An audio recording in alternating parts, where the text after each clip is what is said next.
Mila et le chant de l'océan. Le vent sentait le sel et les algues. Mila vivait dans un petit port de pêche au bord de la Grande Mer Bleue.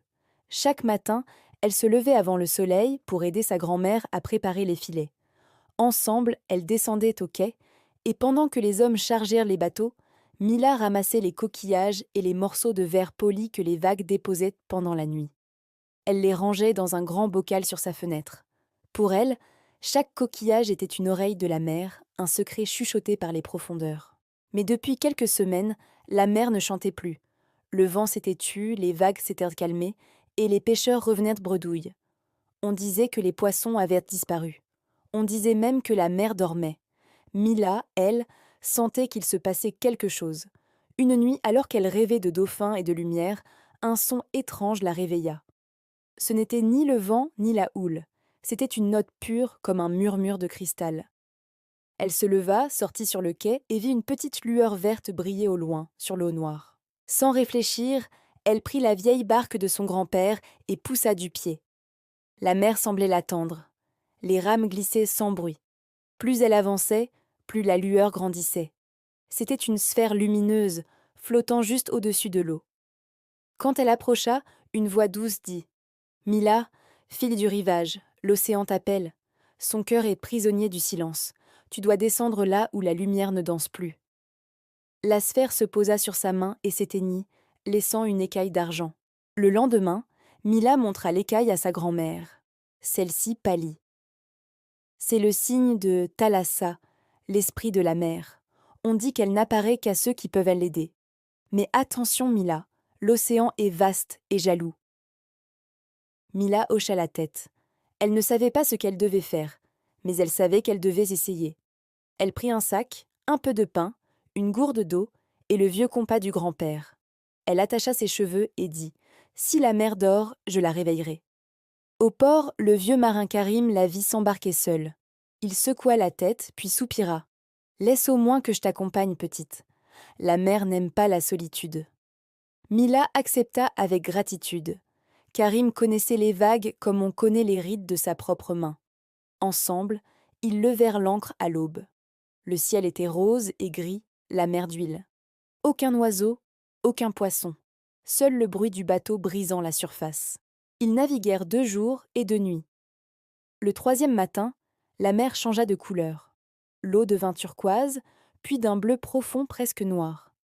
Des reflets d'argent apparaissaient sous la surface, comme des éclairs lointains. Mila posa la main sur l'eau. Elle sentit une pulsation, lente et régulière, comme un battement de cœur. « C'est là, » murmura-t-elle. Karim hocha la tête. « Alors nous plongerons ici. » Ils attachèrent des cordes et descendirent lentement. La lumière du jour s'effaçait peu à peu. Autour d'eux, des méduses translucides flottaient comme des lanternes. Au bout d'un moment, ils atteignirent une vaste plaine sous-marine. Au centre, une statue colossale de femme reposait, brisée en 2. Une perle immense brillait dans ses mains, mais un filet noir, tissé d'algues et d'ombre, l'enserrait. Mila comprit, c'était le cœur de la mer, enchaîné. Une silhouette sortit des ténèbres. C'était un poisson gigantesque, aux yeux rouges comme le feu. « Qui ose troubler mon sommeil ?» gronda-t-il. Karim serra sa lance. Mila brandit l'écaille d'argent. Une lumière bleue jaillit, forçant le monstre à reculer. « Nous venons libérer la mer !» cria-t-elle. Le poisson rugit et fonça droit sur eux. Karim tenta de le détourner, mais la créature l'envoya valser contre un rocher. Mila nagea vers le cœur, tenta d'arracher le filet, mais il se resserra. Alors, elle ferma les yeux et pensa à la voix. « Descends là où la lumière ne danse plus. » Elle laissa la peur s'éloigner, ouvrit son esprit et chanta. Une note claire, simple, pure. L'eau vibra autour d'elle. Les méduses s'illuminèrent. Le monstre hurla, comme si le son le brûlait. Le filet se défit, fil par fil, et la perle se mit à rayonner. Une vague d'énergie traversa la mer tout entière. Les poissons revinrent, les coraux se rallumèrent, les dauphins jaillirent au loin. La mer venait de se réveiller. Quand Mila rouvrit les yeux, elle flottait à la surface, portée par des bras d'écume. Karim était là, sain et sauf. Autour d'eux, les vagues chantaient, pleines de vie. Une voix monta du vent. « Merci, fille du rivage. Tu as rendu à la mer son souffle. Garde l'écaille. Elle est ton lien avec moi.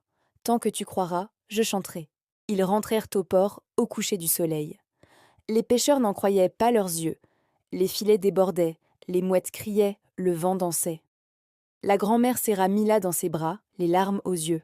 « Tu as fait ce que même les anciens n'auraient pas osé faire. Tu as parlé à la mer et elle t'a écouté. » Cette nuit-là, le bocal de coquillages sur la fenêtre se mit à briller doucement. Mila approcha son oreille d'un coquillage. Elle entendit la voix de Thalassa chanter, paisible.